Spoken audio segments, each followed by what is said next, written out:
What's up sa inyo mga Majer? Welcome sa panibagong video natin.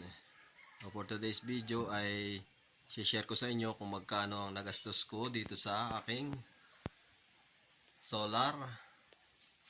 Yan, DIY solar power system ko. Yan. Kung bago po kayo sa aking channel ay pakiclick na po ang subscribe button at notification bell para updated kayo sa mga upcoming videos na i-upload ko.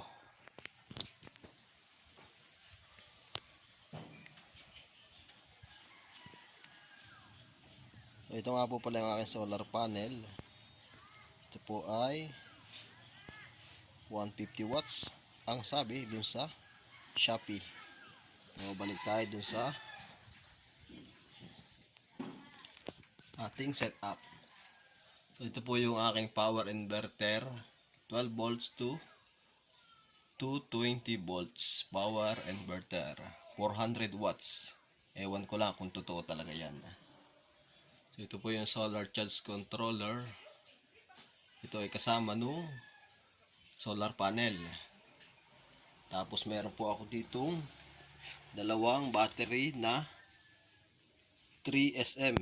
Ito po ay pinaglumaan ng sasakyan. Yung hindi na kaya magpa-start ng sasakyan.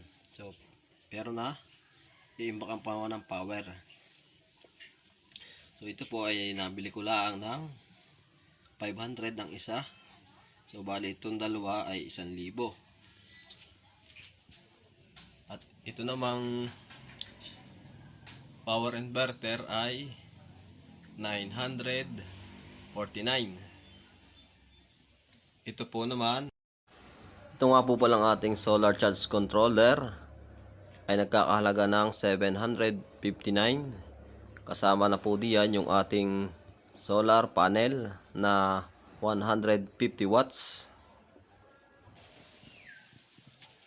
Ayan. Yan po yung ating setup. So, nilagyan ko po dito ng yan, parang extension.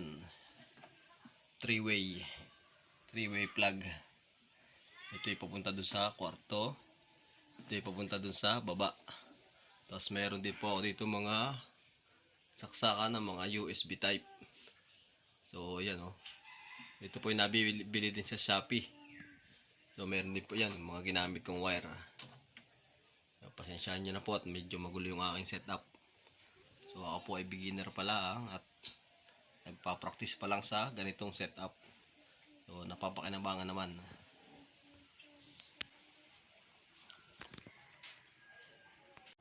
At ito na po ang total na nagastos natin. Battery 2 pieces 3SM 1,000 pesos. Solar panel with solar charge controller 759. Power inverter na nagkakahalaga ng 949. So ang total ay 2,708 pesos only.